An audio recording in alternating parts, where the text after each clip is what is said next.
లూకా రాసినటువంటి సువార్త 2వ అధ్యాయాన్ని ఒకసారి మనం త్రిపుదాం పిల్లారా. 25వ వచనం కానించి కొన్ని మాటలు మనం చదువుకుందాం. యెరూషలేమునందు సిమోయేనను ఒక మనుషుడుండెను. అతడు నీతిమంతుడును భక్తిపరుడునై ఉండి ఇశ్రాయేలీయుల యొక్క ఆదరణ కొరకు కనిపెట్టువాడు. పరిశుద్ధాత్మ అతని మీద ఉండెను.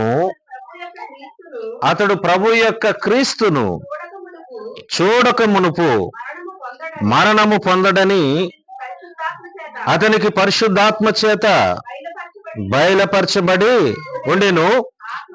ఆత్మవశుడై అతడు దేవాలయంలోనికి వచ్చెను. అతడు ధర్మశాస్త్రపు పద్ధతి చొప్పున ఆయన విషయమై జరిగించుటకు తల్లిదండ్రులు శిశువును యేసును దేవాలయంలోకి తీసుకుని వచ్చినప్పుడు అతడు తన చేతులలో ఆయన ఎత్తుకొని దేవుని స్తుతించుచు ఇట్లనెను, నాదా, ఇప్పుడు నీ మాట చెప్పున సమాధానంతో నీ దాసుని పోనిచ్చుచున్నావు. అన్యజనులకు నిన్ను బయలుపరచుటకు వెలుగుగాను నీ ప్రజలైన ఇశ్రాయేలీయులకు మహిమగాను నీవు సకల ప్రజల ఎదుట సిద్ధపరిచిన నీ రక్షణను నేను. ఒకసారి దేవుని నామానికి స్తోత్రం చెబుదాం. హల్లెలూయా. క్రీస్తునందు ప్రియ దేవుని బిడ్డలారా, ప్రియ దేవుని సంగమా, దేవుని యొక్క వాక్యాన్ని కొంత సమయము మనసు పెట్టి ధ్యానం చేసేటటువంటి వారుగా మనం ఉందాం. దేవుని యొక్క లేఖనము ఏం చేస్తుంది అంటే మనతో మాట్లాడటానికి ఇష్టపడుతుంది కదా. దేవుడు మనతో మాట్లాడటానికి ఇష్టపడేటటువంటి దేవుడు. దేవుడు ఎలా మాట్లాడతాడు, ఆయన యొక్క మాట్లాడేటటువంటి విధానం ఎలాగుంటది అని మనం ఆలోచన చేస్తే ఆయన ప్రవక్తల ద్వారా మాట్లాడేటటువంటి దేవుడు. ఒకసారి దేవుని స్తోత్రం. ఆయన ఎలా మాట్లాడతాడు? ప్రవక్తల ద్వారా మాట్లాడతాడు. కళల ద్వారా దేవుడు మాట్లాడతాడు.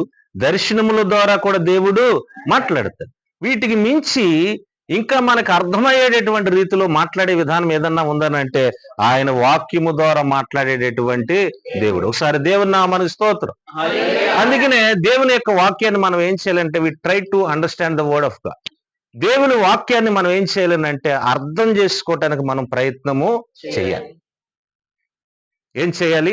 అర్థం చేసుకోవటానికి మనం ప్రయత్నము చేయాలి. అర్థం చేసుకోవాలి వాక్యాన్ని. అపార్థం మనం ఎన్నడూ కూడా చేసుకోకూడదు. మన జీవితాల్లో ఎక్కువగా ఏం కనబడుతుంది అంటే మిమ్మల్ని గురించి మిమ్మల్ని ఉద్దేశించి చెప్పట్లేదు కానీ అర్థం చేసుకునే దానికంటే అపార్థం చేసుకునేదే ఎక్కువగా కనబడుతుంది కదండి. ఈ అపార్థం చేసుకునడం ద్వారా ఏం కలుగుతుంది అంటే కొన్ని అనేకమైనటువంటి కొన్ని సమస్యలు, కొన్ని బాధాకరమైనటువంటి పరిస్థితులు ఎదురవుతాయి, తలెత్తుతాయి అన్నటువంటి సంగతిని మనం గుర్తు చేసుకునేటటువంటి వారుగా మనము ఉండాలి. ఒకసారి దేవుని నామానికి స్తోత్రం. ఎందుకనంటే దేవుడు మనతో మాట్లాడేటప్పుడు ఏం చేయాలంటే ఒకవేళ మన బ్రతుకు, మన జీవితం గనక వాక్యానికి, దేవుని యొక్క వాక్యానికి అనుగుణంగా లేకపోతే ఏం చేయాలనంటే వాక్యానికి అనుగుణంగా మార్చుకోవడానికి మనం ఏం చేయాలనంటే మనం ప్రయత్నం చేసేటటువంటి వారుగా ఉండాలి. ఏమండి? అంతేగాని దేవుడు ఇలా మాట్లాడేదేంటి, లేక సేవకుడు నాతో ఇలా మాట్లాడేదేంటి, నా గురించే మాట్లాడేదేంటి అనేటువంటి మనం అపార్థం చేసుకునేటటువంటి పరిస్థితి మన జీవితాల్లో ఎన్నడూ కూడా ఉండకూడదు. ఒకసారి దేవుని నామానికి స్తోత్రం. వాక్యాన్ని మనం చూస్తే పిల్లరా ఒక చిన్న సందర్భాలు చూపించి నేను మరలా వాక్యంలోకి వస్తాను. మనం యోహాను సువార్త 4వ అధ్యాయాన్ని కనుక మనం చూస్తే అక్కడ ఒక సమరయ స్త్రీ కనబడతా ఉంటది కదా. అక్కడ సమరయ స్త్రీ కనబడతా ఉంటే అక్కడ యేసు ప్రభు వారి దగ్గరికి వచ్చినట్లుగా ఆ స్త్రీ మనకి కనబడుతుంది పిల్లారా. చూడండి వాక్యాన్ని కనుక మనం చూస్తే 4వ అధ్యాయాన్ని మనం చూస్తే పిల్లారా 16వ వచనాన్ని చదవండి. యేసు నువ్వు వెళ్ళి నీ పెనిమిటిని పిలుచుకొని ఇక్కడ రమ్మని ఆమెతో చెప్పాను. ఆ స్త్రీ నాకు పెనిమిటి లేడనగా యేసు ఆమెతో నాకు పెనిమిటి లేడని నీ చెప్పిన మాట సరే, నీకు 5 పెనిమిట్లుండిరి, ఇప్పుడున్నవాడు నీ పెనిమిటి కాడు, సత్యమే చెప్పితివనెను. అప్పుడు ఆ స్త్రీ అయ్యా నీవు ప్రవక్త అని. ఒకసారి దేవుని నామానికి స్తోత్రం చేయదు. తెలుసు కదా ఈ యొక్క సందర్భం మనకు పిల్లారా. యాకోబు బావి దగ్గర యేసు ప్రభు ఏం చేస్తున్నాడు ఆయన అక్కడ వెయిటింగ్ చేస్తున్నటువంటి ప్రభుగా ఉన్నాడు. ఎవరి కోసం ఆయన కనిపెడుతున్నారు అని ఆలోచన చేస్తే ఎవరి కోసం అని అంటే సమరయ స్త్రీ అక్కడికి వస్తుంది కదా. ఎక్కడికి వస్తుంది అని అంటే బావి దగ్గరికి వస్తుంది. ఏ టైంలో వస్తుందామా అని అంటే మధ్యాహ్న కాలమందు వస్తుంది. ఆమె కుండ పట్టుకుని వస్తుంది అన్నటువంటి సంగతిని ప్రభు ముందుగానే గ్రహించి ఆయన బావి దగ్గర కూర్చున్నట్లుగా మనం చూస్తున్నాం. పిల్లరా, ఇక్కడ వాక్యాన్ని కనుక మనం చూస్తే యేసు ప్రభు వారు ఒక మాట అన్నాడు. ఏంటనంటే, నేను ఇచ్చే నీళ్లు త్రాగువాడు మరి ఎన్నడూ కూడా దప్పిక వనడు అనగానే, ఆ నీళ్ళు ప్రభు నాకు ఇచ్చేవా అని అంటుందాం కదా. ఏమంటుంది? ఆ నీళ్ళు నాకు ఇచ్చేవా? ఎందుకు ఇంత ప్రయాసపడి ఇక్కడ దాకా రావటం కదా, ఎందుకు ఇంత దూరం నేను ఎండలో బట్టి రావటం ఎందుకు? ఆ నీళ్ళు నాకు ఇచ్చేవని అంటే, ఇస్తానమ్మా, బట్ వన్ కండిషన్ అన్నాడు. ఏంటనంటే ఆయన ప్రభు చెప్పింది, నీ పెనిమిటిని తీసుకొని రమ్మని. నాకు పెనిమిటి లేడని చెప్పింది ఆమె. ఏం చెప్పింది? నాకు పెనిమిటి లేడని చెప్పగానే యేసు ప్రభు వారు అన్నారు, ఏమన్నారు ఆయన? చెప్పాలి, నిజమే చెప్పావు. ఏం చెప్పింది? నిజమే చెప్పింది, పెనిమిటి లేడు. కానీ నీకు 5 పెనిమిట్లు ఉన్నాడు, ఇప్పుడు ఉన్నవాడు కూడా నీవాడు. ఒకసారి దేవుని నామమున స్తోత్రం. అవి ఏమనాలనంటే, నువ్వు చూసావా, ఏమండి నేనేం తప్పు చేస్తున్నాను, ఏం పాపం చేస్తున్నాను, నువ్వు చేసావంటాయా అని అనాలి కదా. కానీ ఆ మాట అన్నదామా? అలా అమంటుంది, నువ్వు ప్రవక్తవని నేను గ్రహించి. ఒకసారి దేవుని నామమున స్తోత్రం. దేవుడు మాట్లాడేటప్పుడు మనం ఏం చేయాలనంటే మన ప్రవక్తనని, మన జీవితాన్ని దిద్దుకోవటానికి ప్రయత్నము చెయ్యాలి. అర్థమవుతుందా వాక్యం బిళ్ళారా? దేవుడు ఆ దినాన సూటిగా తేటగా మాట్లాడాడు ఆమెతో కదా. మాట్లాడినప్పుడు ఆమె ఏమందనంటే, అక్కడి నుండి తప్పించుకోవటానికో లేక ఆమె చేసినటువంటి పొరపాట్లను కప్పుకోవటానికో, ఇలా కాదండి అలా కాదండి అని ఏమండి ఆయన దగ్గర నుండి విడిపించుకోవటానికి ఆమె ప్రయత్నం చేసినట్లుగా మాత్రం అక్కడ కనబట్ల. ఆమె అంటుంది, ఏమన్నదనంటే, అయ్యా నువ్వు ప్రవక్తవని నేను గ్రహించుచున్నా. ఒకసారి దేవుని నామమునకు స్తోత్రం. ఈ దినాన దేవుని బిడ్డలమైన మనం ఏం గ్రహించాలని అంటే, ఆయన సర్వశక్తిమంతుడైనటువంటి దేవుడని మనము గ్రహించాలి. ఆయన అద్వితీయుడని, ఆది సంపన్నుడని, ఈ భూమి ఆకాశము ఈ లోకంలో ఉన్నటువంటి భూలోకంలో ఉన్నటువంటి సమస్తమైనటువంటి సృష్టి అంతా కూడా ఆయన మూలంగానే కలిగిందని అని మనం గ్రహించేటటువంటి వారుగా మనము ఉండాలి. వాక్యం మనకు సెలవిస్తుంది కదా, యోహాను సువార్త 1వ అధ్యాయంలో, కలిగినదేది ఆయన లేకుండా కలగలేదు, సమస్తమును ఆయన ద్వారా ఆయన మూలంగా కలుగుచున్నవని మనం అందరూ కూడా గ్రహించేటటువంటి వారుగా మనము ఉండాలి. ఏంటనంటే ఏం కలిగింది? ఈ సృష్టి ఒకటే కలిగిందా? కాదండి. ఈ సృష్టిలో సృజించబడినటువంటి వారమైన మనము కూడా ఆయన ద్వారానే కలిగాం. అవునంటారా? ఎవరి ద్వారా కలిగాం? మనము ఆయన ద్వారా కలిగాం. ఇర్మియా భక్తుడితో అంటాడు, నీవు నీ తల్లి గర్భంలో రూపించబడక మునిపే నేను నిన్ను ఎరిగి ఉన్నాను అన్నాడు. ఒకసారి దేవుని స్తోత్రం. మన తల్లి గర్భంలో పడిన తర్వాత కన్ఫర్మ్ చేసుకున్న తర్వాత స్కానింగ్ తీసుకుంటే అవునండి కన్ఫర్మ్ అయ్యింది అని చెప్పుతారు కదా డాక్టర్లు. కానీ దేవుడు అంటున్నాడు, నీవు నీ తల్లి గర్భంలో పడక మునిపే, పిండముగా ఏర్పరచబడక మునిపే ఆయన కన్నులు మనలనే చూసినాయి. అదిగిన వాక్యం చెప్తుంది, జగత్ పునాది వేయబడక మునిపే. ఒకసారి దేవుని నామమున స్తోత్రం. నేనంటాను, ఈ విధంగా మీరందరూ కూడా ఈ సంఘంలోనికి రావటానికి, అయ్యగారి యొక్క సమక్షంలో వాడబడటానికి, నడిపించబడటానికి ఆయన ఎప్పుడు ప్రణాళిక కలిగి ఉన్నాడు అంటే జగత్ పునాది వేయబడ. ఒకసారి నమ్మిన వారు దేవుని స్తోత్రం చెప్తారా? హల్లెలూయా. జగత్ పునాది వేయబడక మునిపే మనం ఆయన సంకల్పంలో, ఆయన ప్రణాళికలో, ఆయన ఉద్దేశపూర్వకంగా మనం ఈ విధంగా సమకూర్చబడి ఉంటున్నాం అన్నటువంటి సంగతిని మనం గుర్తు చేసుకునేటటువంటి వారుగా మనము ఉండాలి. ఒకసారి దేవుని నామానికి స్తోత్రం. ఈ యోహాను సువార్త 4వ అధ్యాయాన్ని చూసినప్పుడు 28వ వచనంలో మనం చూస్తే, ఆ స్త్రీ తన కుండ విడిచిపెట్టి ఊరిలోనికి వెళ్ళి, మీరు వచ్చి నేను చేసినవన్నీ నాతో చెప్పిన మనిషిని చూడుడి, ఈయన క్రీస్తు కాడా అని ఆ ఊరు వారికి ఏం చేసిందనంటే సాక్ష్యము చెప్పింది. ఒకసారి దేవుని నామానికి స్తోత్రం. అంటే ఇక్కడ మనం నేర్చుకోవాల్సినటువంటి సందర్భం ఏంటనంటే పిల్లరా, ఇక్కడ దేవుని వాక్యం ద్వారా మనం నేర్చుకోవాల్సింది ఏంటనంటే, అమ్మా నీకు 5 పెనిమిట్లు ఉన్నారు, ఇప్పుడు ఉన్నవాడు కూడా నీవాడు కాడనగానే ఆమె ఏమని తెలుసుకుందనంటే, అయ్యా నువ్వు ప్రవక్తవని నేను ఏమని అనంటే ఆమె చేసినవన్నీ ఆమెతో చెప్పేసాడు కదా. అంటే ప్రభు ఆమె ఎక్కడికి వెళ్తుందో, ఆమె ఏం చేస్తుందో కూడా వెంటబడి మాత్రం చూసినటువంటి సందర్భం అయితే మాత్రం అక్కడ కనబడదు. ఎందుకంటే ఆయన సర్వాంతర్యామి, సర్వ సృష్టికర్త కదా. యెహోవా కన్నులు ప్రతి స్థలం మీద ఉండెను, అవి మంచివారిని చెడ్డవారిని కూడా చూస్తాయి. అర్థమవుతుందండి? దేవుని కన్నులు కదా ఎక్కడున్నాయట? సమస్తము కూడా పరిశీలన చేస్తున్నాయి. ఈ సృష్టి అంతా కూడా ఏం చేస్తున్నాయంటే దేవుని కన్నులు సంచారము చేస్తున్నాయి. అవి మంచి వారిని చెడ్డవారిని కూడా గమనిస్తున్నాయి. ఒకసారి దేవుని నామమున స్తోత్రం. ఇక్కడ ఈమె గ్రహించింది ఏంటనంటే, అయ్యా నువ్వు ప్రవక్తవని నేను గ్రహించానని ఆ ఊరికి వెళ్ళి షుకారు అనేటువంటి గ్రామానికి వెళ్ళి ఆ ఊరు వారిని అందరిని కూడా ఎంట పెట్టుకుని ఎవరి దగ్గర తీసుకొచ్చేసింది అని అంటే యేసయ్య దగ్గర తీసుకొచ్చేసింది. దేవుని నామమున స్తోత్రం. ఆమంటుంది, నేను చేసినవన్నీ నాతో చెప్పిన వానిని మీకును పరిచయం చేస్తాను రండి అంటే ఊరు కదిలొచ్చింది. ఎవరి దగ్గరికైనా అంటే యేసయ్య దగ్గరికి. ఒకసారి దేవుని నామమున స్తోత్రం. ఒక పాపిష్టమైనటువంటి జీవితంలో జీవిస్తున్నటువంటి ఒక స్త్రీ స్వార్థురాలైంది. ఊరును కూడా కదిలింపజేసింది. ఊరును కూడా ప్రభు దగ్గరికి నడిపించేటటువంటి ఒక్క స్త్రీగా కనబడుతుంది. దేవుని నామమున స్తోత్రం. ఒక మనిషి తన పాపపు ఒప్పుకోలు చేసుకుంటే ఎంత గొప్ప కార్యాలు చేస్తాడు దేవుడు చూడండి కదండి. చాలా మంది ఏం చేస్తామనంటే కప్పుకోవడానికి ఇష్టపడతాం కానీ ఒప్పుకోవడానికి మాత్రం ఇష్టపడం. అవునంటారు? వాస్తవమే కదండి ఇది. ఒకసారి దేవుని నామమున స్తోత్రం.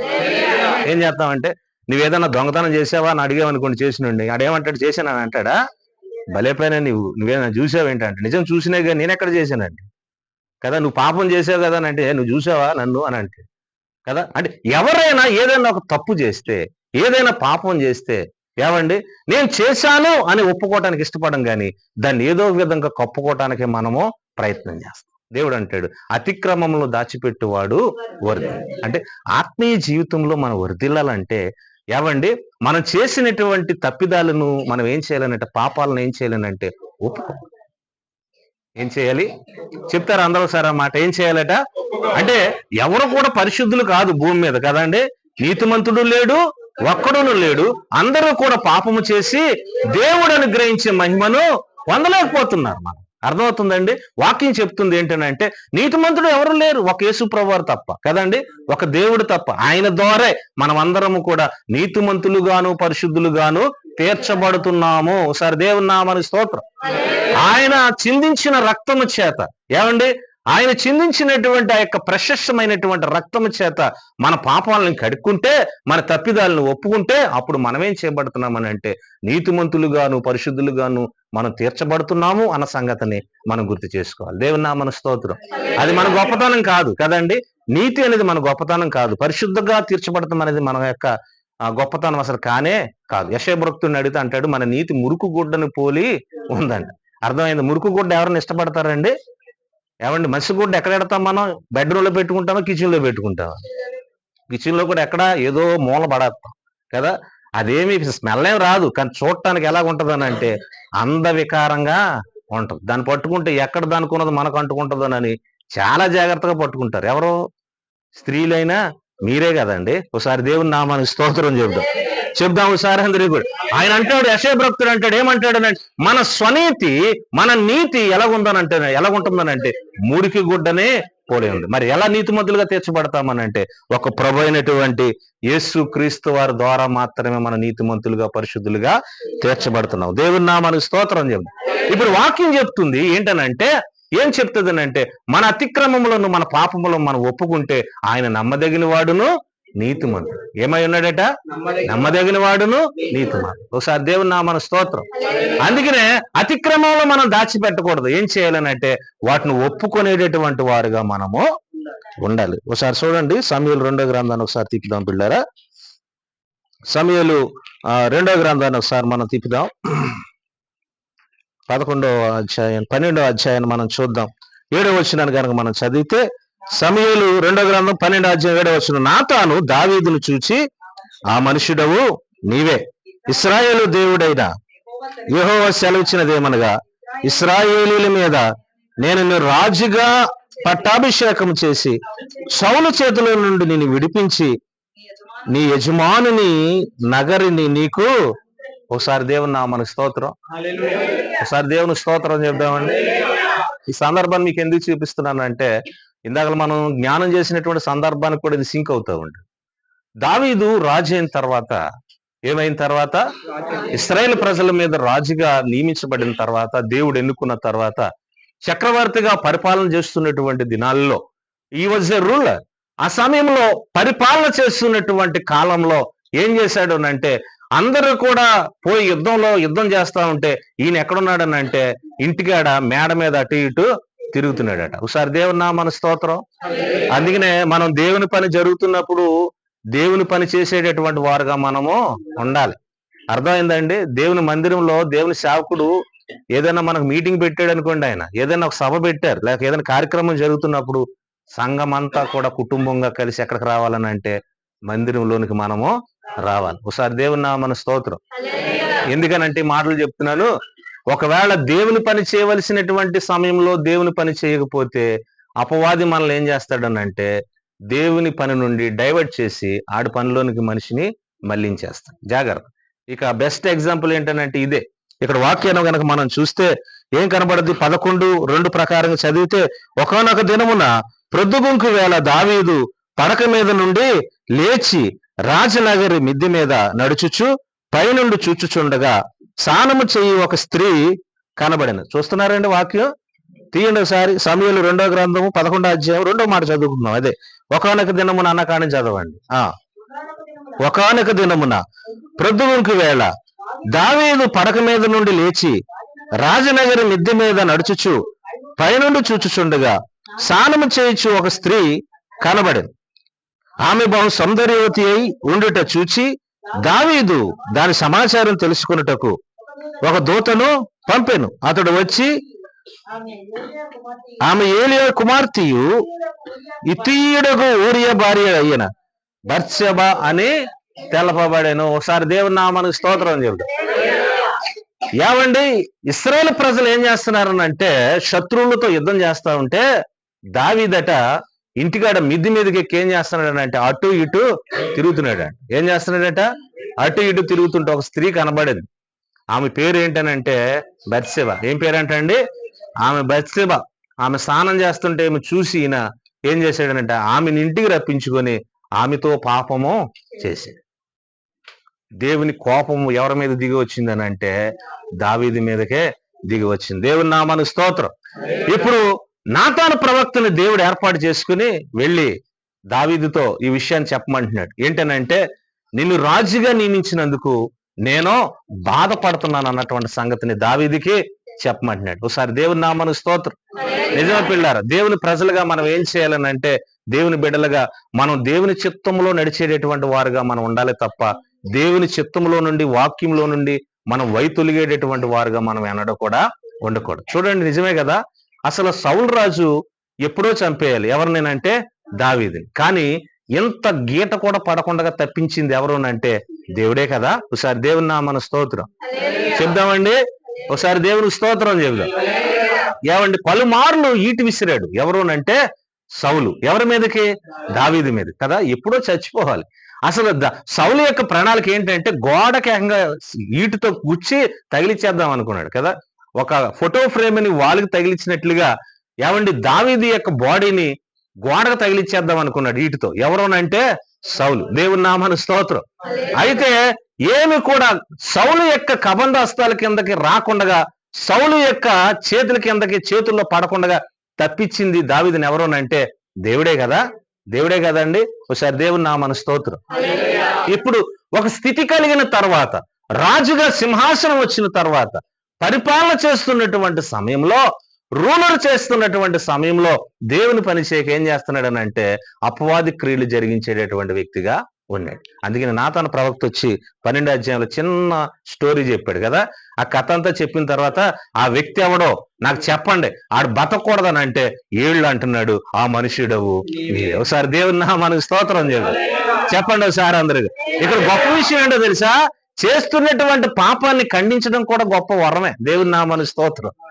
ఏమండి, చాలా మందిగా మేము ఒక్కోసారి ఆలోచన చేస్తా ఉంటాం, ఏదైనా తప్పు చేస్తున్నారన్న సంగతి తెలుసు, అన్యాయం చేస్తున్నారన్న సంగతి తెలిసినా కానీ అడిగితే ఏమనుకుంటారు ఏమనేటువంటి భయం మాకు. ఎవరికే చెప్పాలి? ఎవరికే? సేవకులు. ఏమండి, ఏమని అనుకుంటారన్న సంగతి కన్నా చర్చికి రారేమో అన్నంత భయం మరీ ఎక్కువ మాకు. ఒకసారి దేవుని నామానికి స్తోత్రం.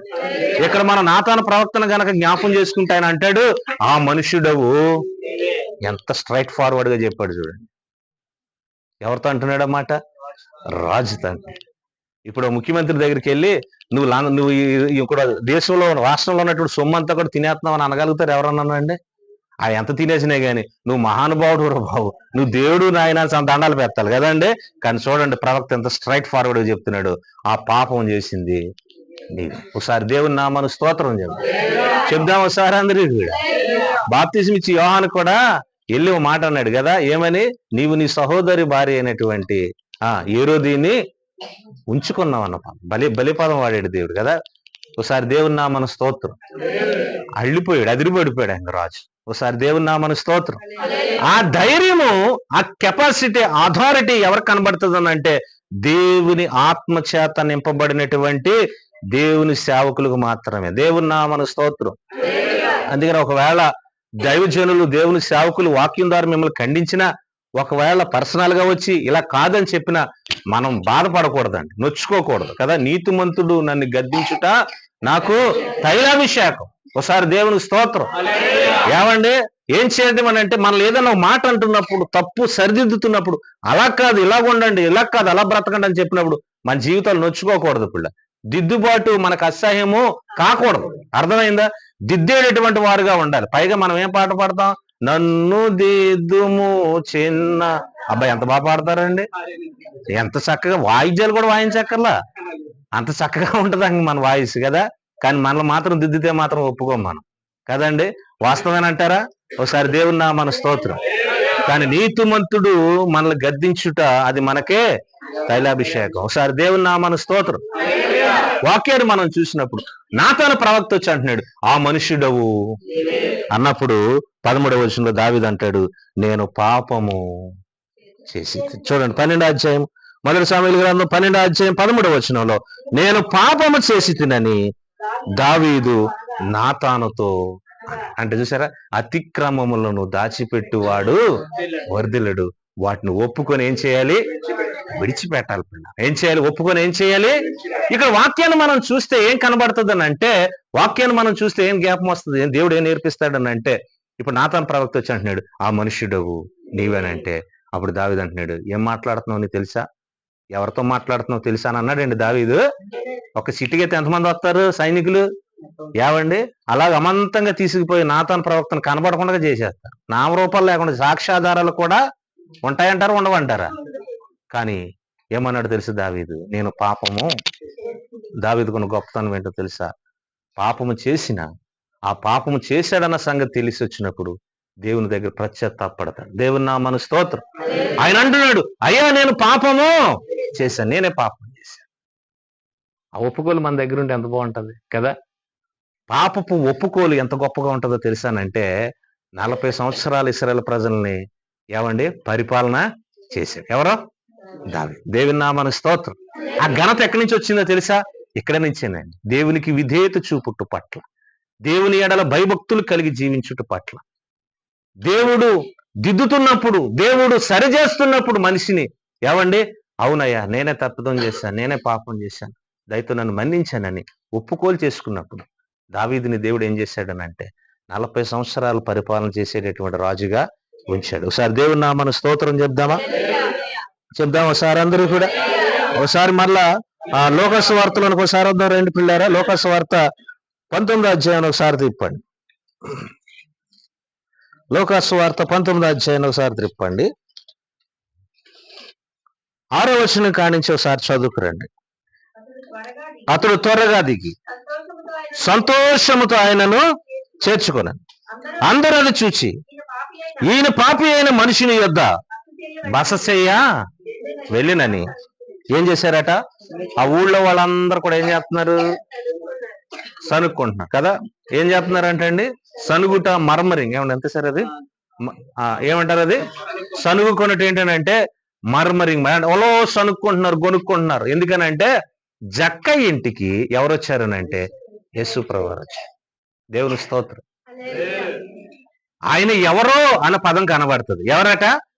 ఆయన ఎవరో చూడగోరేను అని ఉంది పదం కదా. వాక్యంలో ఏం రాయబడి ఉందనంటే, యేసు ప్రభువారు ఎవరో ఆయన చూడగోరెను గనుక ఆయన మార్గము గుండా వస్తున్నాడన్న సంగతి తెలుసుకొని ఆయన మేడు చెట్టు ఎక్కి ఏం చేస్తున్నాడనంటే ప్రభు కొరకు ఎదురు చూస్తున్నటువంటి వ్యక్తిగా ఎవరు కనబడతారనంటే జక్కే కనబడతారు. దేవుని నామమున స్తోత్రం. పిల్లారా, ఎంత ఆశ ఎవరి కోసం అని అంటే, ఎవరి కోసం?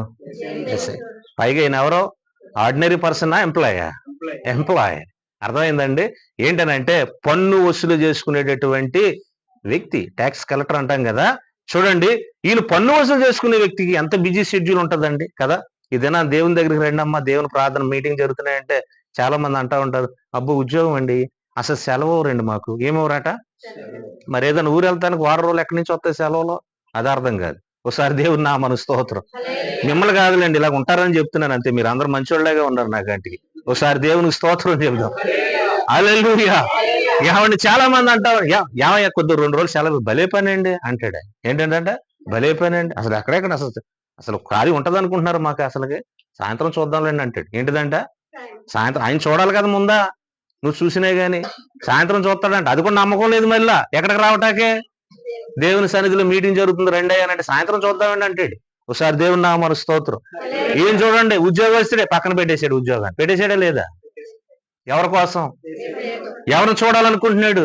అందుకనే మనకు అందరికి అర్థమయ్యే భాష ఉంది. మనస్సు ఉంటే మార్గం ఉంటది, కానీ దీంట్లోనే మనసు ఉండదు మనకి దేవుని పని చేయటానికి. ఒకసారి దేవుని నామమునకు స్తోత్రం. జక్కయ్యకి మనసు ఉంది యేసయ్యని చూడటానికి, అందుకని మార్గం కూడా దేవుడు ఏం చేశాడనంటే తెరిచాడు. ఏం చేశాడు? తెరిచాడు. అప్పుడు అంటున్నాడు, యేసు ప్రభు వారు వచ్చాడు చెట్టు దగ్గరికి, జక్కయ్య నువ్వు త్వరగా కిందకే, అంటే ఎంత పైకి ఎక్కేసాడు అన్నాడు కదా. చాలా పొట్టువాడు అనుకుంటా, పైకంతా ఎక్కాడు పాపం, మేడి చెట్టు కదా. ఏమండి, అది ముళ్ళు చెట్టు అని అంటా ఉంటారు చరిత్ర. చూడండి, అంత పైకి ఎక్కిన త్వరగా దిగు అంటున్నాడు. ఎందుకనంటే నేడు నేను నీ ఇంట ఉండవలసి ఉన్నది. అది చెప్పండి ఎక్కడ? నేడు నేను నీ ఇంట ఉండాలనుకుంటున్నాను, ఎందుకంటే నన్ను చూడాలనుకుంటున్నావు. సో ఇట్స్ సో హ్యాపీ, కానీ నేను నీ ఇంట ఉండాలనుకుంటున్నాను. ప్రభు వచ్చాడు, అదే మనం చదువుకుంటున్న సందర్భం. వస్తున్నప్పుడు ఆ ఊరు ప్రజలందరూ కూడా ఏమనుకుంటున్నారనంటే, పాపి అయిన ఈ మనుషుణ్ణి ఏమండి, పాపి అయిన ఈ మనిషిని ఇంటికి పరిశుద్ధుడైనటువంటి యేసయ్య వెళ్తున్నాడేంటి అని ఏం చేస్తున్నారు అక్కడ. ఇక్కడ జరిగింది ఏంటనంటే మార్పు, పెను మార్పు జరిగిందండి ఇక్కడ ఆయన జీవితంలో. ఏం జరిగిందో చూడండి అక్కడ. 7వ వచనం చదవండి. అందరూ అది చూచి ఈయన పాపి అయిన మనిషిని యొద్ద బస చేయవలెనని చాలా సనుగుకొనిరి. 8వ వచనంలో జక్కయ్య నిలవబడి, ఇదిగో ప్రభువా, నా ఆస్తిలో సగం బేదలకి ఇచ్చిచున్నాను. నేను ఎవని యొద్దైనను అన్యాయముగా దేనినైనాను తీసుకునేలా అతనికి ఎంత ఇస్తానంటున్నాడు? 4 వంతులు తిరిగి చెల్లించేదను. దేవుని నామానికి స్తోత్రం చెప్పండి. చెప్పండి సార్ అందరికి కూడా. జక్కయ్యలో ఎంత పెనుమార్పు వచ్చిందని అంటే అంటున్నాడు ఆయన, ప్రభు అతనితో కొంత సమయం ఉన్నప్పటికీ, ప్రభు అతనితో కొంత సమయం నడిచినప్పటికీ ఆయనలో ఒక విస్ఫోటమైన మార్పు వచ్చేసి ఆయన అంటున్నాడు, నా ఆస్తిలో సగం బేదలకే పనిచేస్తాను. దేవుని నామానికి స్తోత్రం. ఏమండి, భక్తి జీవితం అంటే, ఆత్మీయ జీవితం అని అంటే ఏమండి, కూడగట్టుకోవటం కాదు, ఖర్చు పెట్టడం. అర్థమైందా? ఏం చేయటం? ప్రభు కోసం మనం ఏం చేయాలనంటే ఖర్చు పెట్టేటటువంటి వారుగా మనము ఉండాలి. దేవుని స్తోత్రం చెప్దాం. ఏమండి, మాసిదోనియ సంఘం మనకు గుర్తుంది కదా. వారు నిరుపేదలైనను వారి దాతృత్వం బహుగా విస్తరించేసింది. నిరుపేదలేంటి? పేదలు కాదు అక్కడ. ఏముంది అక్కడ అంటే, పేదల కంటే ఇంకా దిగువ స్థాయే కదా వాళ్ళది. కానీ వారు దేవునికి ఇచ్చేటటువంటి దాతృత్వం అంటే బహుగా, అంటే నేను అనుకుంటాను అప్పులు చేసి తీసుకొచ్చి ఇచ్చారేమో. ఎవరికే? సంఘానికి, సేవకులకి. ఒకసారి దేవుని నామమునకు స్తోత్రం చెబుదాం. ఆదిమ సంఘం గుర్తుంది కదా. వారు తమ చరాస్తుల్ని అమ్మి అపోస్తుల పాదముల దగ్గర పెట్టుచు వచ్చారు. ఏం చేశారు వాళ్ళు? పెట్టుచు వచ్చారు. ఆస్తులు అమ్మేశారండి. ఎవరి కోసం అని అంటే సేవ కోసం. ఒకసారి దేవుని నామమునకు స్తోత్రం చెప్పండి ఒకసారి అందరూ. నేను దినాన మనం అనుకుంటా ఉంటాం, అక్కడికి వెళ్తే ఆస్తులు సంపాదించుకోవచ్చు. ఇక్కడ ఏం ఉండదు. అక్కడ ఆస్తులు సంపాదించుకోవడానికి కాదు, ఆస్తులు ఏమన్నా ఉంటే దేవుని కొరకు ఖర్చు పెట్టాలి పిల్లలు. దేవుని నామమునకు స్తోత్రం. ఏమండి, చూసారా, ఎలీషా గేహజీతో అంటాడు, ధనము సంపాదించుకోవడానికి ఇది నీకు సమయమా? This is the right time. ఇది మంచి సమయమా నీకు ధనం? కాదు కాదు, ఇది ధనం సంపాదించుకునే సమయం కాదు, ఇది ఆత్మలను సంపాదించుకునేటటువంటి సమయం. ఒకసారి దేవుని నామమునకు స్తోత్రం.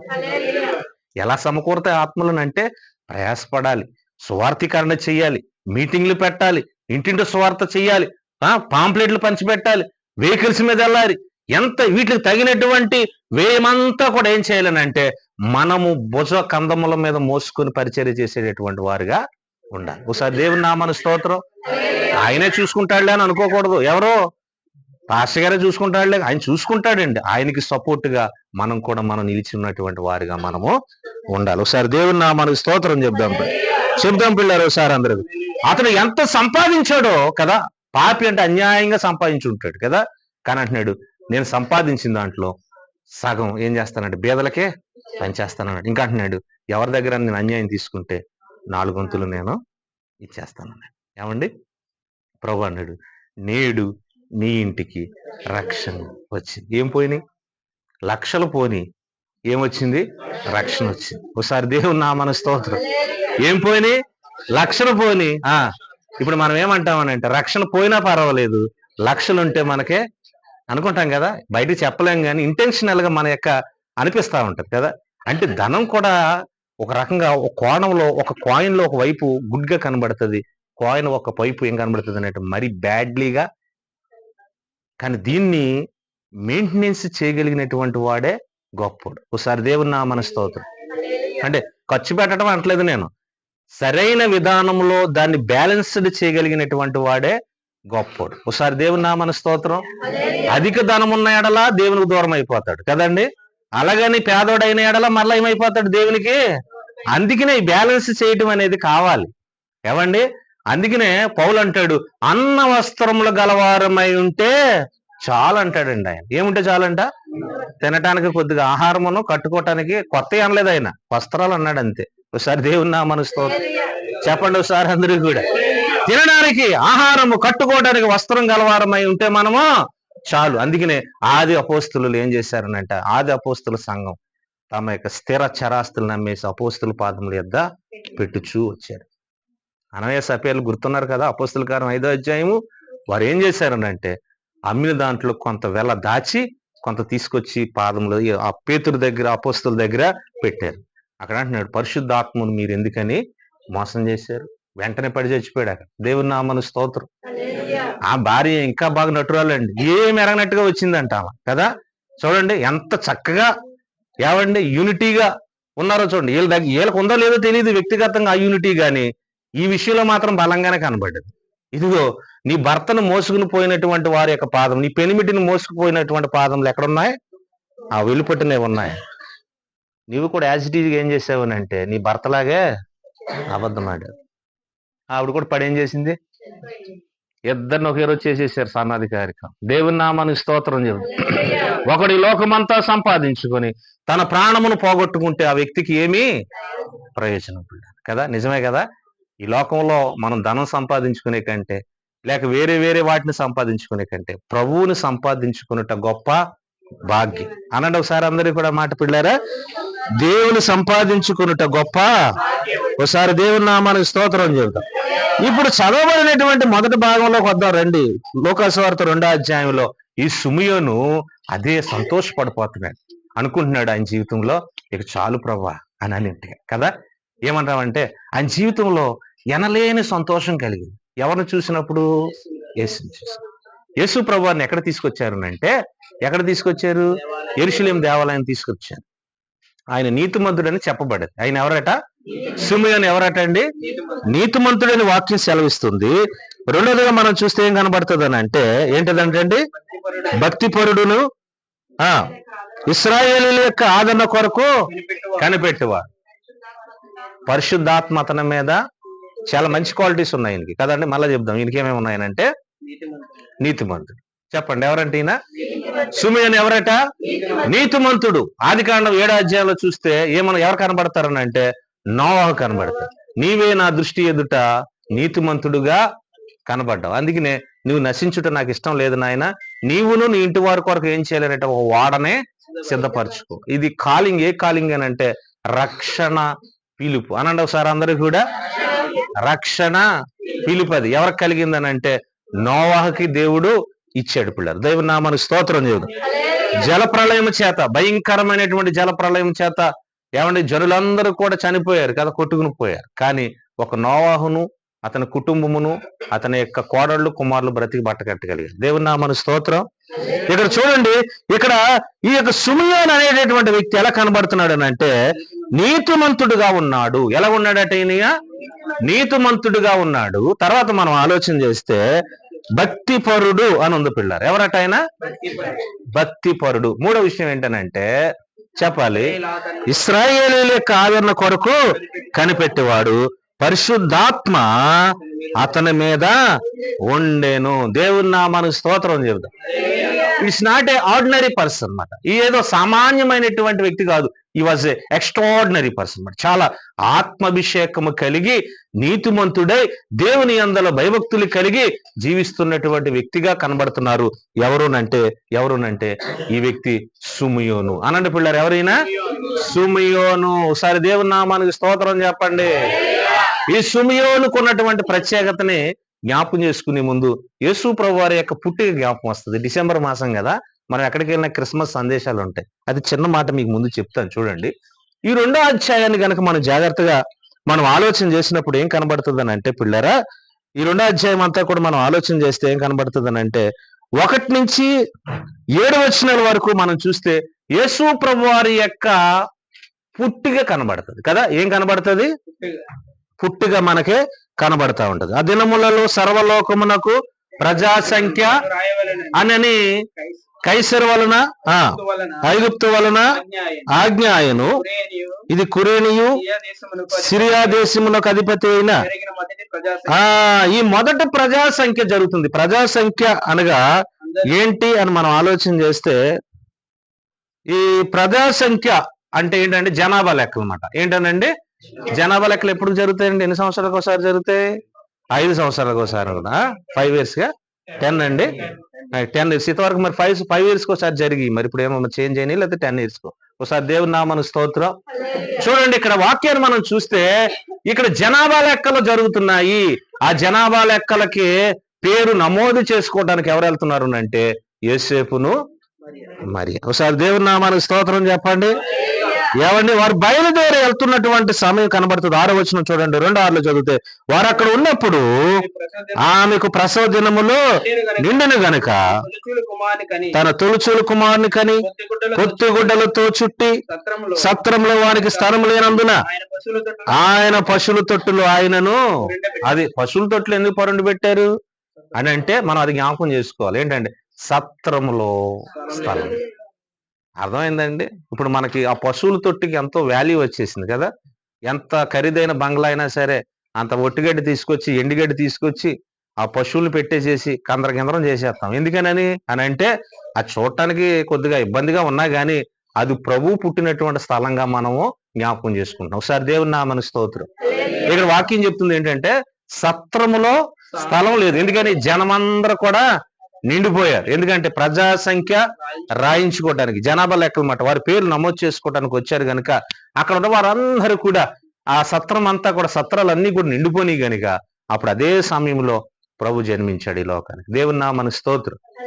ఆయన ఈ లోకానికి ఉద్భవించినప్పుడు ఆయన పరుండి పెడతానికి సత్రములో స్థలం లేనందున ఎక్కడ పెట్టారు అంటే పశువుల తొట్టులో ఆయనని పరుండి పెట్టారు. ఇది మనకి 1 నుంచి 7 వచనాలు కనబడితే 8 నుంచి 14 వచనాల్లోకి మనకి ఏం కనబడుతుంది అంటే ఆయన పుట్టాడు అన్నటువంటి సంగతిని పొలములో మంద కాచుకుంటున్నటువంటి గొర్రెల కాపర్లకి సమాచారము తెలిసింది. దేవుని నామానికి స్తోత్రం.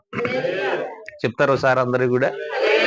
వాక్యము ఎంత సత్యం అంటే పిల్లరా, ప్రవక్తలు ఏదైతే ప్రవచించారో, ప్రవక్తలు ఏదైతే యేసు క్రీస్తు వారి గురించి ప్రవచనాన్ని ప్రవచించారో ఆ ప్రవచనం యాజ్ ఇట్ ఈజ్ గా ఒక్క అక్షరమైనను పొల్లైనను పోకుండా ఆయన జీవితంలో నెరవేరింది అన్నటువంటి సంగతిని మనం గుర్తు చేసుకునేటటువంటి వారిగా మనము ఉండాలి. ఎవరి జీవితంలో నెరవేరింది?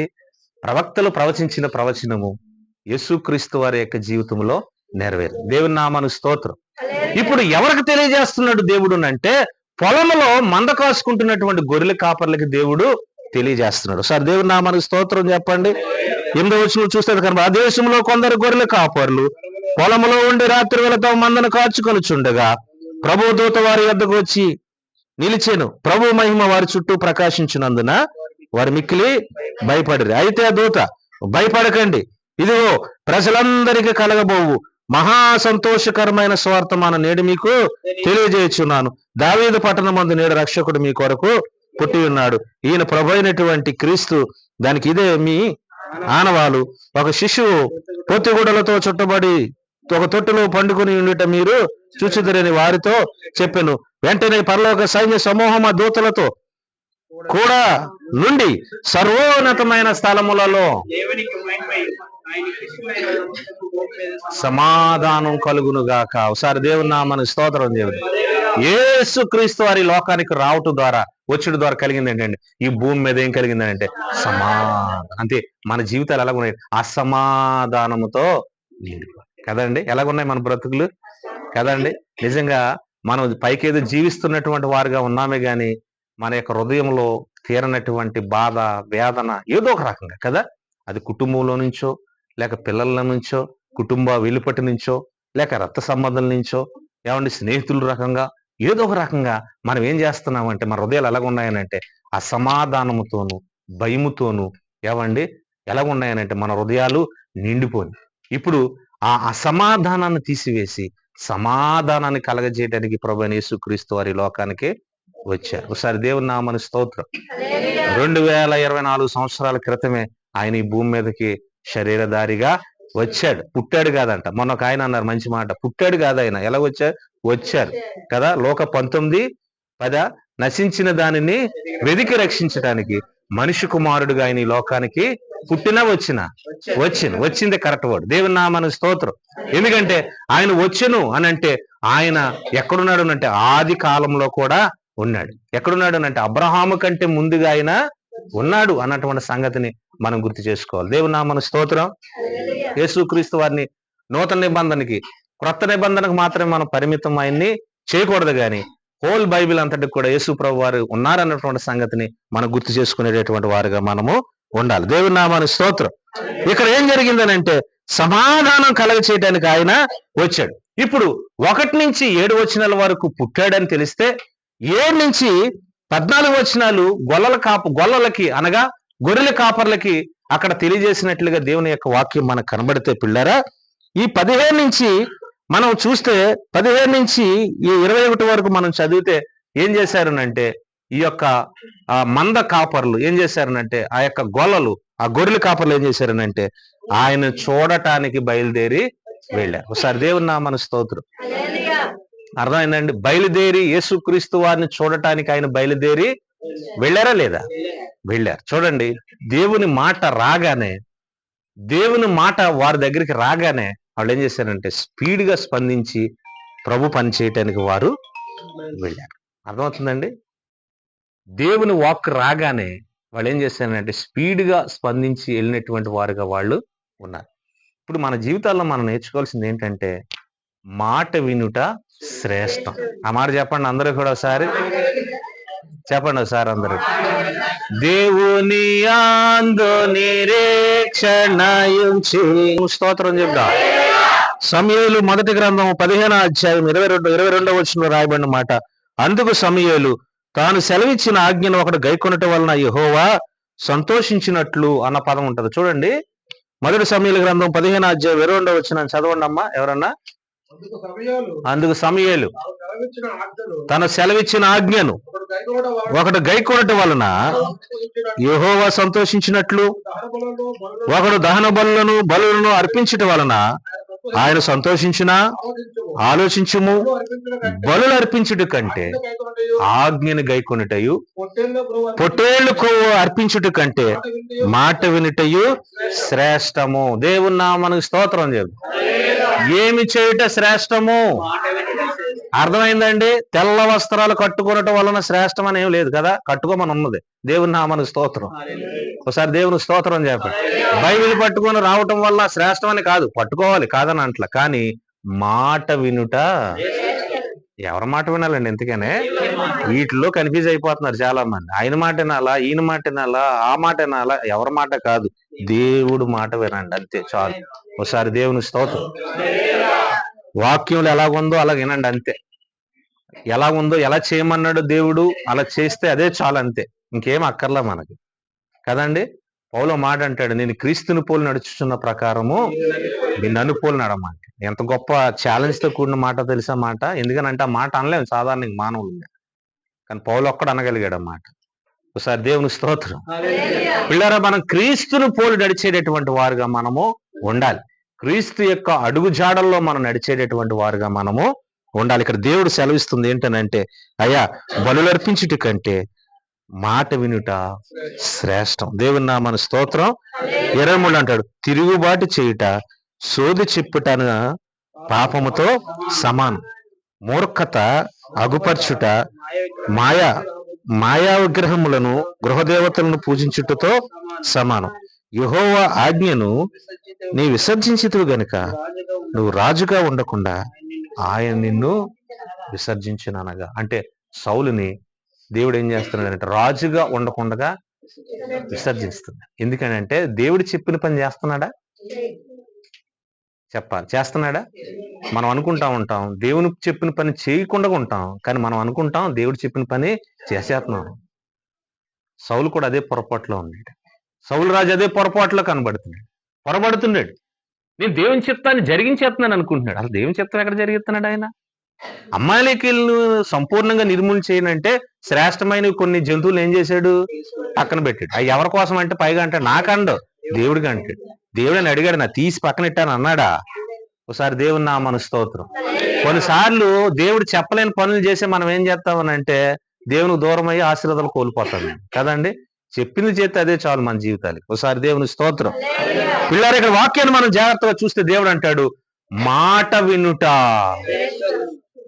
బలర్పించుట కంటే మాట వినుట.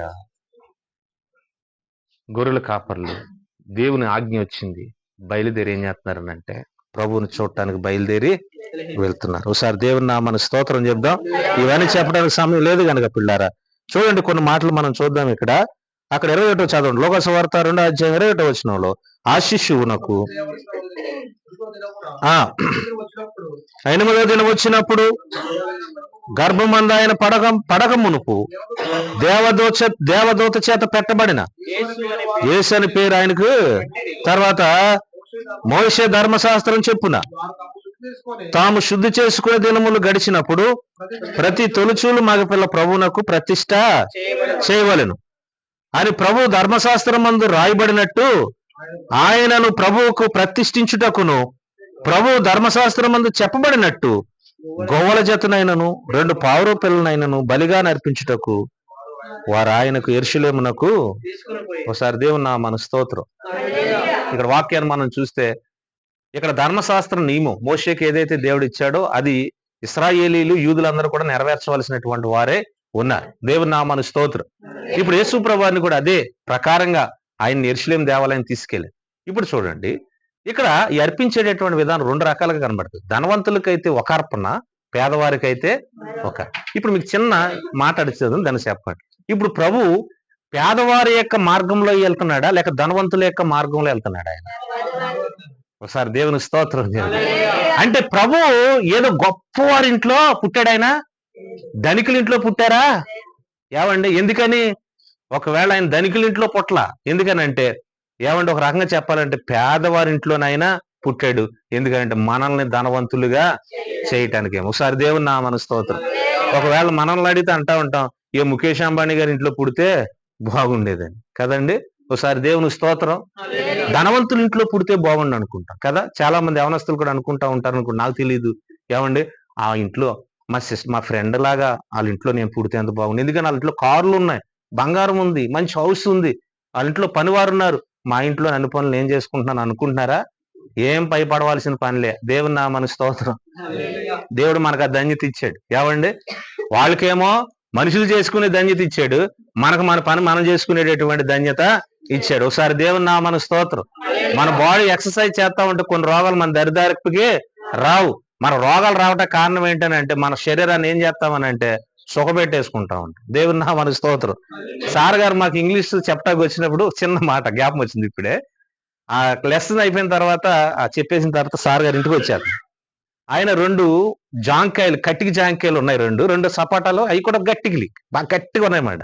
మేము అడిగాం, సార్ ఎందుకండి అసలు ఈ పచ్చికాయలు పచ్చి సపోటాలు అంటే? ఇంటికాడ మేడం గారు కూర చేస్తారన్నారు. ఒకసారి దేవుని స్తోత్రం. మాకు అర్థం కాల. అంటే మనం ఏం చేస్తాం, పండిన జాంకాయలు మనం ఏం చేస్తాం, తినేస్తాం కదా. పండిన సపోటా అయ్యగారు ఏం చేశారనంటే గట్టి తీసుకొచ్చారన్నమాట. ఎందుకనంటే కర్రీ చేస్తారండి మరి అమ్మగారు. ఒకసారి దేవుని స్తోత్రం. మరి అది నాకు మనకు పెద్దగా అలవాటు ఉండదు, నాకైతే కదండి కదా. మరి ఆ సార్ గారు తింటా ఉంటారు కేరళ, ఫ్రమ్ కేరళ కదా సార్ మీదండి. ఒకసారి దేవుని నామన స్తోత్రం. అలాగా మనం చూస్తే ఏం చేస్తామనంటే, మనం ఏమనుకుంటామని మన శరీరాన్ని మనం ఏం చేస్తామనంటే ఏం చేస్తాం, సుఖపెట్టుకోవడానికి ప్రయత్నం చేస్తాం కానీ కష్టపెట్టుకోవడానికి మాత్రం ప్రయత్నము. అందుకనే స్త్రీలారా పురుషులారా మీ పనులు మీరే చేసుకోండి. ఒకసారి దేవుని నామన స్తోత్రం. ఎందుకో తెలుసా, పని వాళ్ళకు డబ్బులు ఇవ్వాల్సినటువంటి అవసరత, ఆ డబ్బులు మిగిలితే ఏదో ఖర్చు వస్తుంది కదా ఇంట్లో. ఒకసారి దేవుని స్తోత్రం చెప్పండి. ఏవండి వాచ్మెన్ మీరే కండి, ఏవండి ఇంటి పని అంతా కూడా మీరే చేసుకోండి, మీ ఇంటికి మీరే కాపలుగా ఉండండి, దేవుని సహాయం కోరుకోండి. ఒకసారి దేవుని నామన స్తోత్రం చెప్పండి. మీకు ఎంత సేవింగే ఇంకెక్కడ కూడా కదా, ఏంటిది సేవింగే. ఇంకా ఒకసారి దేవుని నామన స్తోత్రం. స్పెండింగ్ ఉండదు, ఇంకా సేవింగే కనబడతా ఉంటది. నమ్మిన వారు ఒకసారి దేవుని స్తోత్రం చెబుతారు. క్రీస్తునందు పిల్లారా, దేవుని వాక్యంలో చూస్తే యేసు ప్రభు వారిని యెరూషలేము దేవాలయం తీసుకెళ్ళినప్పుడు ఒక పేదవారు తీసుకెళ్తారు చూసారా, అలాగ గొవ్వలను పావురాలను తీసుకుని దేవుని నామన స్తోత్రం. ఆయన పొందిన దెబ్బల చేత మనకేం కలిగిందంట, 53 యెషయా గ్రంథంలో ఉంది కదా.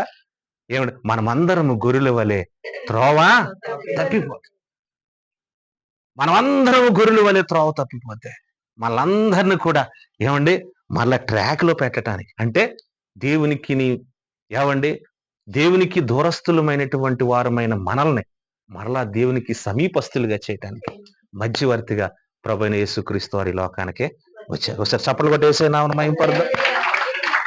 ఒకసారి సంతోషంగా దేవుని స్తోత్రం చేద్దాం. యెహోవా దేవుడుగా గల జనులు ధన్యులు. ఈ ధనాన నీ ధనాన్ని బట్టో, నీ బలాన్ని బట్టో, నీ బలగాన్ని బట్టో, బంగారాన్ని బట్టి అతిశయించుకో. ఎవడైనాను అతిశయించేవాడు ప్రభువునందే. అది మనం నేర్చుకోవలసింది కదండి. దేనేందంట, నేను క్రీస్తును కలిగి ఉన్నాను, ఆయనే నాకు బండ, నాకు కొండ, నాకు ఆధారం, నా సమస్తము. ఎవరై ఉన్నారు, యేసై ఉన్నాడు. దేవుని నామన స్తోత్రం చెప్పండి. అలా చెప్పగలిగితే మన జీవితాల్లో శోధనలు అనేటటువంటివి ఉండవండి. పక్కోళ్ళని చూసుకొని మనం ఓర్చుకోవలసినటువంటి పనేమి కూడా అది లేదు, ఇది లేదని బాధపడవలసినటువంటి అవసరం అంతకన్నా ఒకసారి దేవుని నామన స్తోత్రం చెబుదాం. ఏవండి మనం ఎలాగున్నామన్నది కాదు, మనం దేవుణ్ణి ఎలా మహిమపరిచామన్నది మనకే ప్రాముఖ్యం. అర్థమైందండి. ఏమండి మనం దేవుణ్ణి ఎలా మహిమపరచగలుగుతున్నాం, దేవుణ్ణి ఎలా సంతోష పెట్టగలుగుతున్నాం అన్నది మనం ఫోకస్ చేసేటటువంటి వారుగా మనము ఉండాలి. ఒకసారి దేవుని నామన స్తోత్రం. అంటే మంచి వస్త్రాలు కట్టుకోవద్దని నేను అంటలా, ఏమండి మంచిగా ఉండొద్దని నేను అంటలా. ఒకవేళ అలా లేకపోయినా కానీ ప్రభు ఉన్నాడని సంతోషించమని నేను చెప్తున్నా. దేవుని నామన స్తోత్రం చెప్పండి. నమ్మిన వారు ఒకసారి దేవుని స్తోత్రం చెప్పండి. ఆయన చూడండి, ఆయన తీసుకెళ్ళింది గువ్వలతోనూ పావురాలతోనూ ఆయన్ని ఏమండి యెరూషలేము దేవాలయానికి సున్నతి చేయడానికి 8వ దినాన్ని ఆయన్ని తీసుకుని దేవుని నామానికి స్తోత్రం చెప్పండి. ఇప్పుడు మనం మొదటగా చదువుకున్నటువంటి సిమియోన్ అంటున్నాడు, ప్రభువా ఈ జీవితం నాకు చాలా అంటున్నాడు, నా ధన్యం అయిపోయింది ప్రభువా అంటున్నాడు. ఎందుకని, ఆయన చూడగానే ఆయన మనస్సు ఏమైందంటే పరవశించేసింది. ఏమైపోయింది, సర్వోన్నతమైన స్థలములలో ఆయనకి మహిమయు, ఆయనకి ఇష్టులైన వారికి భూమి మీద సమాధానం. చూడండి, ఆయన చూడగానే ఎవరికండి, ఎవరిని చూడగానే సిమియోను. ఎందుకని, యేసు ప్రభువుని ఎంత ఉన్నాడు ఆయన, మనకలాగా ఇలా ఉన్నాడు ఆయన లేడండి, బాలుడుగా ఉన్నాడు. ఎలాగున్నాడు, బాలుడుగా ఉన్నాడు. ఆయన చూడగానే ఆయన ఎత్తుకున్నాడు అని ఉంది. ఏంటిదంట అంటే ఆయన చేతులు, ఎవరి చేతులు, సిమియోను చేతులు ప్రభువుని తాకిని. చెప్పాలి ఏం చేసిని, తాకిని.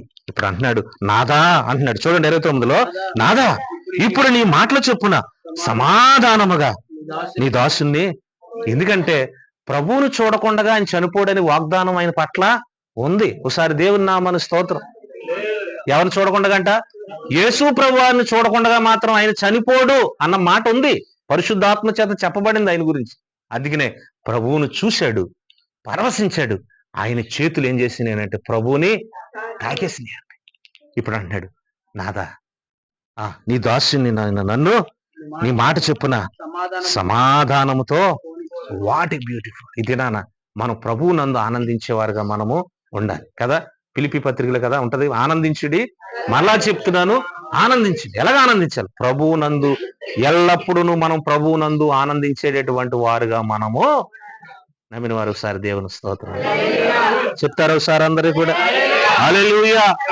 ఆయన చూశాడు సిమియోను ప్రభువుని, చేతులతో ఏం చేశాడు, తాకాడు. ఆయన హృదయం, ఆయన జన్మం ఇంకేమైందనంటే చాలే ప్రభు జీవితానికి అనుకున్నాడు. మన జీవితాలు, మన బ్రతుకులు కూడా అంతే. మన బ్రతుకులు ఎప్పుడు ధన్యకరంగా మార్చబడ్డాయి తెలుసా, ఆయన చూచుట ద్వారా, రెండోది ఏంటో తెలుసా? సెకండ్ స్టెప్ ఏంటో తెలుసా? ఆయన చేతులు, మన చేతులతో ఆయనని తాకాలి, మనల్ని కూడా తాకాలి. ఒకసారి దేవుని స్తోత్రం. దైవజనుడు మోషే అంటాడు, ప్రభా నేను నిన్ను చూడాలంటాడు. అన్నాడా లేదా? ప్రభు అంటాడు, నీకేమన్నా ఏంటి ఆయన నన్ను చూడాలనుకుంటున్నావు, నువ్వు నన్ను చూస్తే బతికి బట్ట కడతావా? ఆయన నేను చూస్తాను ప్రభా. అయితే నాయన 2 కొండల మధ్య నుంచి నేను దాటి వెళ్ళిపోతాను, వచ్చి ఎత్తు నిన్ను కప్పుకుంటాను. అవునా? ఆ ఖాళీలు ఎలుతుల్లోంచి వెళ్ళినటువంటి వెలిగే మోషే ముఖం ప్రకాశించిపోయి ఇశ్రాయేలు ప్రజలట ఆయన్ని చూడలేకపోయారని ఉంది వాక్యంలో. ఒకసారి దేవుని నామమునకు స్తోత్రం. ఈ దినాన్ని దేవుని దగ్గర మనం ఏం అడగాలో తెలుసా? ప్రభువా నేను నిన్ను చూడాలయ్యా, నేను నిన్ను తాకాలి నాయన, నీ యందు నేను పరవశించాలి నాయన, నీలో ఆనందించాలి ప్రభా అనాలి. అంతేగాని నాకు అది ఇచ్చే ప్రభా, మన దేవుని శోధించేస్తా ఉంటామండి కదా. ఒకసారి దేవుని నామమునకు స్తోత్రం. శోధించే వారిని ఏమన్నాడు యేసు ప్రభు వారు మత్తయి సువార్త 4వ అధ్యాయంలో? ఏమండి? ఒకసారి దేవుని స్తోత్రం కదండి, మనకు తెలుసు కదా ఆయన ఏమన్నాడు అక్కడ. ఒకసారి బిగ్గరగా దేవుని స్తోత్రం చెప్పండి. అమ్మ మీరు తమ్మ వెనకాల ఉన్నారు, నాకు కనబట్ల, ఒకసారి దేవుని స్తోత్రం చెప్తారా? హల్లెలూయా. నీ ముగింపులోకి వచ్చాను పిల్లల. వాక్యం ఏమంటున్నాడు అంటే, ఆయన అంటున్నాడు, సుమియోను నేను చూశాను, చూసిన తర్వాత నా చేతులు ఆయన్ని తాకిని, పరవశించాడు. యోహాను రాసిన మొదటి పత్రిక 1వ అధ్యాయం 1వ వచనంలో రాయబడింది. చూడండి అక్కడ ఏముందో. యోహాను రాసినటువంటి మొదటి పత్రిక చూడండి. యోహాను రాసిన మొదటి పత్రిక 1వ అధ్యాయం 1వ వచనంలో ఏమనుంది? ఆ మాట చదువుకొని నేను ప్రార్థన చేస్తాను పిల్లలు, నాకు ఇవ్వబడిన సమయం అయింది. జీవవాక్యమును గూర్చిన ఆది నుండి ఏది ఉండెనో, ఏది విన్నామో, ఏది కన్నులారా చూసామో, ఏది నిదానించి, ఏది కన్నులారా చూచితుమో. చదవండి ఇంకా. మా చేతులు దేనిని తాకి చూచెనో. ఒకసారి దేవుని నామానికి స్తోత్రం చెబుదాం. అదే సువార్త. ఒకసారి దేవుని నామానికి స్తోత్రం చెప్పండి. మనం చూడాలి నిదానించి, మనం వినాలి ఆయన వాక్కుని కదా. ఆత్మ చెప్పుతున్న సంగతులు చెవుగలవాడు వినుగాక. చూడాలి, వినాలి. మన చేతులట ఆయనను తాకాలి. సిమియోను చేతులు ప్రభును తాకినంటే పరవశిస్తున్నాడు. ప్రభా ఈ జన్మకే ఇది నాకు చాలా. నిజమే, ఆ వాగ్దానం అదే నెరవేరింది దాని పట్ల. ఏమండి? ఈ బ్రతుక్కి చాలు నాయన. ఏంటంటే యెహోవా దేవుడుగా గల జనులు మన ధన్యులు అయిపోయాం. పిల్లలు ఎంతమంది రక్షణ పొందారు? ఒకసారి దేవుని స్తోత్రం చెబుదాం. ఎంతమంది రక్షణ పొందారు? ఇంకా రక్షణ పొందలేని వారు ఎవరన్నా ఉంటే ఇదే మిక్కిలి అనుకూల సమయము, ఇదే రక్షణ దినం. ఇంత గొప్ప రక్షణ నువ్వు పోగొట్టుకుంటే నువ్వు ఎలా తప్పించుకుంటావు ఆ దినాన్ని నుండి? అర్థమైందా పిల్లారా? నీలో నిజమైన ఆనందం, నిజమైన సంతోషం నీకు కావాలనంటే ఏం చేయాలో తెలుసా? యేసుక్రీస్తు వారిని సొంత రక్షకునిగా అంగీకరించాలి. పాప ఒప్పుకోలు జరగాలి. ఏవండి? ఒప్పుకోలు జరగాలి. బాప్తిసము అంటే రక్షణ పొందాలి. సంఘ కార్యక్రమంలోనికి మనము రావాలి. 2వ అధ్యాయం అపోస్తుల కార్యంలో అపోస్తుల బోధ యందును, సహవాసమందును, రొట్టె విరుచుట యందు, ప్రార్థన చేయుట యందు ఎడతెగక, అది ఆ తర్వాత జరిగించాల్సిన పని. రక్షణ పొందేసి ఇంటికాడ కూర్చోకూడదు. అర్థమైందండి? రక్షణ పొందేసి మన సొంత పనులకి వెళ్ళిపోకూడదు అంటండి. రక్షణ పొందిన తర్వాత క్రమంగా దేవుని మందిరానికి రావాలి. అపోస్తుల బోధ, సేవకుడు చెప్పే మాట మనము వినాలి. సెకండ్లీ సహవాసం, ఫెలోషిప్ అంటే ఒకరితో ఒకరు ప్రేమగా మంచిగా. మీరు దినాన్ని ఏంటనంటే సంఘాల్లో ఒకరికంటే ఒకరు పడకపోవడం ఇక్కడ లేదు అనుకుంటున్నాండి. ఒకసారి దేవుని స్తోత్రం. ఒకవేళ అలా గనుకుంటే సమాధాన పడండి. మీ పక్క వారికి ఒకసారి ప్రైజ్ లాడ్ చెప్పుకోండి. ఒకసారి అందరూ కూడా praise Lord sister, praise Lord brother అని చెప్పుకోండి. దేవుని నామన మహిమ కలగాలి. దేవుని నామన స్తోత్రం. ఎలిజబెత్ వచ్చి మరియమ్మకి ఏం చెప్పింది అని అంటే ప్రైజ్ లాడ్ చెప్పింది. లోన యోహాన్ గారు ఏం చేశారు? అంతే. మన ప్రైజ్ లాడ్ చెప్తే గంతులేలు కానీ చచ్చిపోకూడదు లోన బిడ్డ. ఒకసారి దేవుని స్తోత్రం. అంటే మన నోరు అంత భయంకరమైంది, మన హృదయం అంత భయంకరమైనది. హృదయము భయంకరమైనటువంటి వ్యాధి గలది, దాన్ని గ్రహింపగలవాడు ఎవరు కదండి. అందుకని మన ప్రైజ్ లాడ్ చెప్తే ఎదరులకు ప్రయోజనకరంగా ఉండాలి. వారి ఆత్మీయ జీవితం కృంగిపోయినట్టుగా, వాళ్ళ జీవితాలు ఆశీర్వాదాలు కోల్పోయినట్టుగా మాత్రం మనకే ఒకసారి దేవుని స్తోత్రం చెప్పాలి. ఒకసారి దేవుని స్తోత్రం. హల్లెలూయా. క్రీస్తునందు ప్రియ దేవుని బిడ్డలారా, ఈ యొక్క వాక్యాన్ని, ఈ మాటలు నేను ముగిస్తున్నా. ఎందుకో తెలుసా? దేవుని కలిగినటువంటి వారమైన మనము ధన్యులు. అపోస్తుల బోధ 2, సహవాసం ఫెలోషిప్ 3, రొట్టె విరుచుట. ఖచ్చితంగా రొట్టె విరుచుటదా ఆయన శరీరం అని, ఆయన రక్తం అని మనం భావించాలి. అర్థమైందా? అమ్మగారు తయారు చేసి ఇచ్చారని, అమ్మగారు ఇంట్లో తెచ్చిన రొట్టె కాదు అది. ఆయన సాక్షాత్ ఏమైపోతుంది? అది ఆయన పాస్టర్ గారు, దేవుని సేవకులు ప్రార్థన చేయగానే ఆయన శరీరంగా మర్చిపోడు. రసం ఏమైపోతుందని అంటే ఆయన రక్తం అయిపోతుంది. అర్థమవుతుందా? అందుకని దాన్ని తీసుకున్నప్పుడు మనం భయభక్తులతో, భక్తి శ్రద్ధలతో యూ షుడ్ ప్రిపేర్. అర్థమైందా? సిద్ధపాటు కలిగి మనము. చాలా మంది అంటారు, మా సంఘంలో ఉన్నారు కొంత, ఈ రోజు అండి నేను సిద్ధపడలేదండి. ఏం చేయలేదంట?